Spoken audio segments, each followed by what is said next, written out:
जब आओ तो 5,000 में के कर लिया विदाई और बाद महीना में 2 बार आवे लोग 2,500 कर देली एक बार 3 बार नहीं तो 1,500 कर देली और बाद साफे बंदे कर देली रोज रोज तो रोज दे माल निकाल जमीन बेच के ना दे मैं तो जमीन ना बेचारी तो देबू ना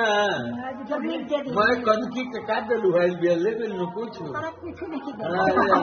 मोटका सुनो सिकरिया के ले गई कनकी के दिल बड़ू सब पता बा हमारा तू का अभी ठीक बाड़ी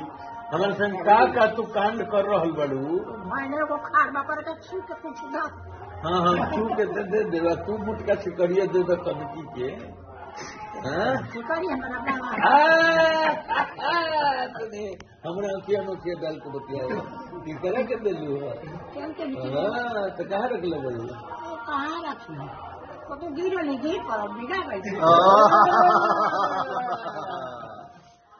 खूब पॉलिटिक्स करता मैं छोटकी कमिटी आई दिया कह देने का ठेको पर लेकर गई होता ठेपा देख के ना मुसीबत पैमाने मत करिए जन विदासो उधो तीनों करने वाला बड़ के विदासा ले तीनों का निदास होला बड़ा जन विदासो दे तुम का बड़ विदासा देखिए मैं काजे बिल्कुल लगल सुतला में ले होई सुतला में हम सुती रात के ले ली हम सॉरी दिन हमारा नींद ना आवेला